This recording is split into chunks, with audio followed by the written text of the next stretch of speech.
हाँ जी साइमा, क्या हाल चाल है? हाँ मैं बिल्कुल ठीक ठाक, और आप बताओ? हाँ हाँ, आज? ओहो, अच्छा अच्छा अच्छा, हाँ वो जो बुजुर्ग खातून है उनके लिए खाना बनाया था। अच्छा, दैट्स वेरी गुड, ये तो अच्छी बात है। अच्छा अच्छा, क्या पढ़ाया उस बच्चे को? अच्छा अच्छा अच्छा, हाँ हाँ हाँ हाँ हाँ।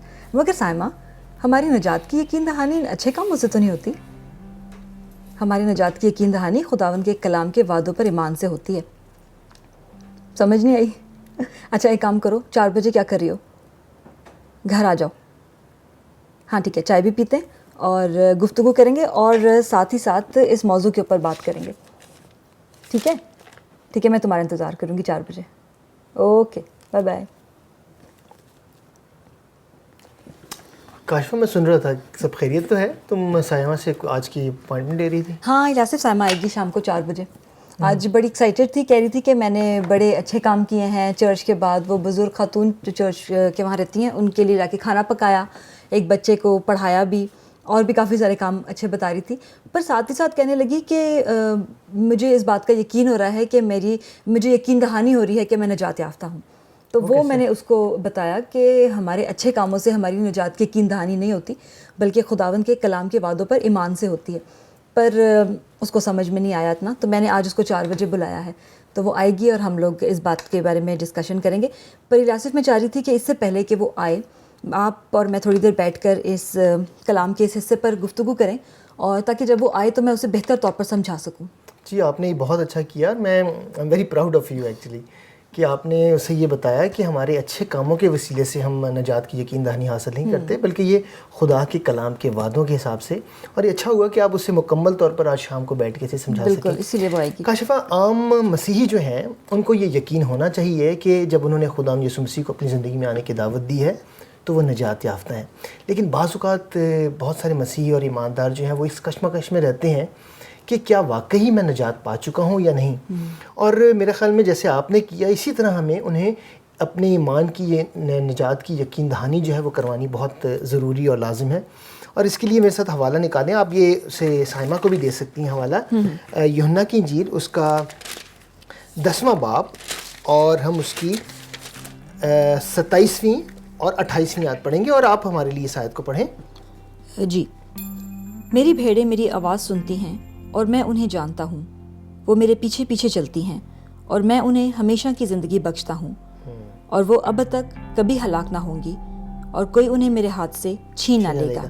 खुदावंद के कलाम की ये खूबसूरत वादे आपने देखे। मतलब ये कितनी बड़ी तसल्ली की बात है हमारे लिए कि जब हमने खुदावंद यीशु मसीह को अपनी ज़िंदगी दे दी है, उसके पीछे चलने का इरादा और अहद कर लिया है, और अपने आप को, अपनी ज़िंदगी को उसे दे दिया है, तो खुदावंद का कलाम क्या कहता है? खुदावंद यीशु मसीह का वादा है कि वो हमेशा की ज़िंदगी जो है वो हमें बख्श देगा, और उसके साथ साथ हम कभी भी अब्दी हलाक में दाखिल नहीं होंगे, वो हमें हलाक नहीं होने देगा।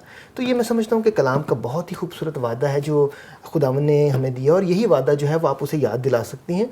और अगर हम इब्रानियों उसके 13वें बाब और उसकी 5वीं आयत में पढ़ें तो वहाँ पर लिखा है कि मैं तुझसे हरगिज़ दस्तबरदार ना होऊंगा और तुझे कभी ना छोड़ूंगा। खुदावंद के इतने खूबसूरत वादे हैं कि वो हमें कभी नहीं छोड़ेंगे, तो उससे तो परेशान होने की ज़रूरत ही नहीं है, और ये सारे कामों को करने की ज़रूरत ही नहीं है।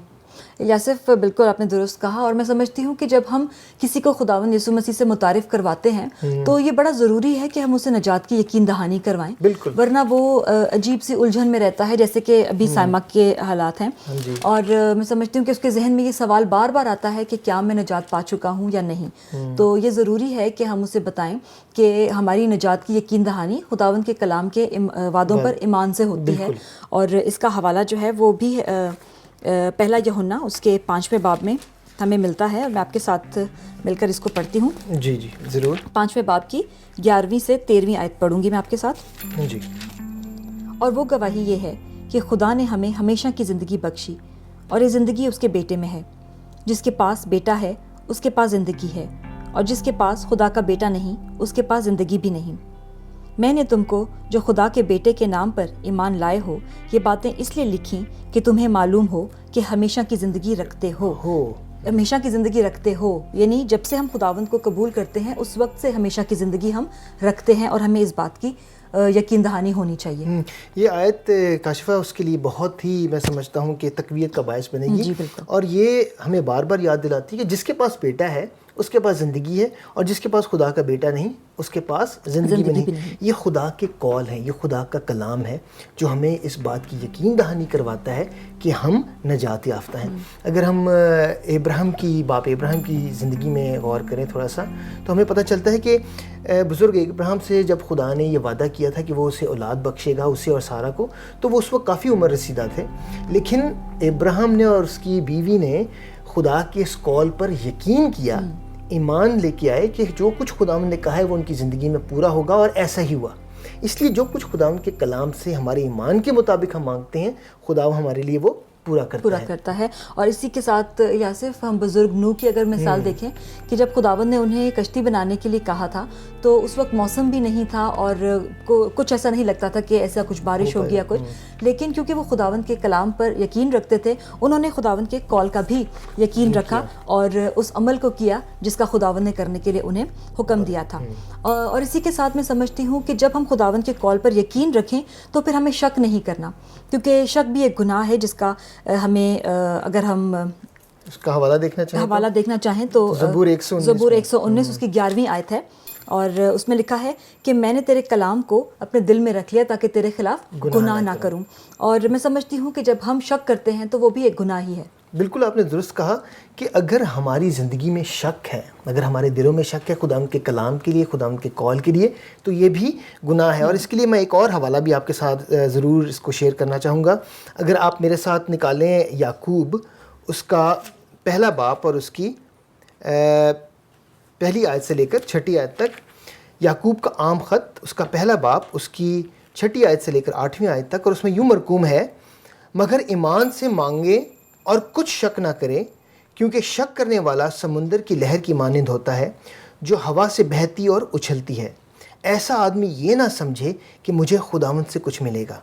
وہ شخص دو دلا ہے اور اپنی سب باتوں میں بے قیام. آپ نے دیکھا کہ خداوند کا کلام جو ہے وہ کتنے سخت الفاظ یہاں اس کے لیے استعمال کر رہا ہے جو کہ اپنے دل میں شک رکھتا ہے خداوند کے قول کے لیے. خداوند کا کلام کہتا ہے کہ ایسا شخص جو ہے وہ کچھ خداوند سے حاصل نہیں کر سکتا. جو کچھ وہ مانگتا ہے، یاد رکھیں کہ اگر اس کے دل میں شک ہے تو خداوند اسے وہ نہیں بخشتا. اور ایسا جو شخص ہے وہ دو دلا ہے اور سب باتوں میں بے قیام. اور اس کے ساتھ میں کاشفہ ایک اور حوالہ آپ کے سامنے رکھنا چاہ رہا ہوں کہ اس کے برعکس جب ہم خداوند کے لوگ ہیں، خداوند نے ہمیں چن لیا ہے، ہمیں ایماندار کہا ہے، ہمیں راست باز ٹھہرایا ہے، تو خداوند میں ہمیں دلیری حاصل ہے کہ جو کچھ ہم ایمان سے خداوند کی مرضی کے مطابق ہم مانگتے ہیں تو خداوند ہمیں بخش دیتا ہے. اور خداوند کی مرضی کیا ہے کہ ہم جو ہیں وہ خداوند یسوع مسیح کی بھیڑیں کہلائیں، خداوند یسوع مسیح کے گلے میں شامل ہوں. اور اس کا حوالہ ہے پہلا یوحنا اس کا 5واں باپ اور اس کی 14ویں اور 15ویں آیت. اور اس میں یہ لکھا ہے کہ اور ہمیں جو اس کے سامنے دلیری ہے اس کا سبب یہ ہے کہ اگر ہم اس کی مرضی کے موافق کچھ مانگتے ہیں تو وہ ہماری سنتا ہے.